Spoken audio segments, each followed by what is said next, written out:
I don't know why more people don't talk about this, but as traders who've been trading for a long time, 7 years for myself, our trading has changed quite significantly year to year, like 2019 to 2022 to 2025. You're probably trading a different model, looking at the market in a different way. But for me personally, there's one thing that's never changed. And this specific thing, Charles Munger, the late great, partnered alongside Warren Buffett, used at the Berkshire Hathaway Fund. And I want to show you why it's so powerful and is probably outperforming any ICT, SMC, or random bullshit concept you have right now. This isn't my bias. This is mathematical based. Check it out. Putting my money where my mouth is. Let's get into it. You'll see a green and red line on this NASDAQ weekly chart. All I want to showcase to you today is how this is better than anything you're doing right now.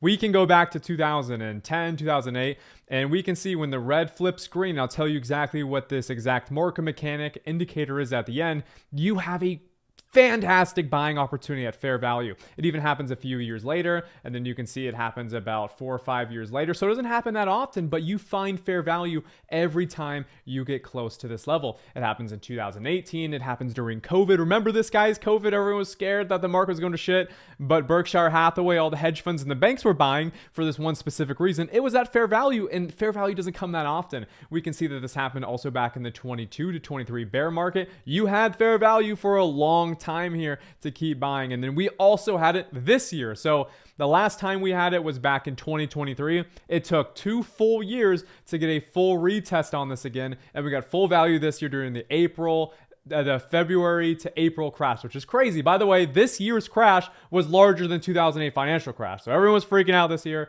and they inevitably were wrong, and I was able to buy fair value with the banks and the actual smart money. So this isn't exactly like unsubstantiated claims. Berkshire Hathaway uses this. Charles Munger talks about it, and it's not just the weekly time frame that works. Check this out, right? Here's the daily time frame. You can easily see as soon as we start to flip and accept and bearishly retest this line, you get the tops, so you can start shorting the top of all these cycles. And the cool thing is when you sit around this for too long and you start to accept outside of it, you now have a fantastic opportunity to get the low of the trend and start to buy in that direction. And this past 2-year span, we had 1, 2, 3, 4, 5, 6, 7, and then the 8th one on February of this year was actually the turning point. So we got the break, and then we got the bearish retest. So we knew we were probably going to go lower here in the middle of this. And then we got a breakout coming in May with a retest of the gap. And then boom, the third opportunity series, there's only 3, by the way. There's only 3 opportunities this single year, was last week. We got very close, and I told everyone on our free Sunday stream that, hey, we got to buy right now. It's fair value. There's no point in trying to short this.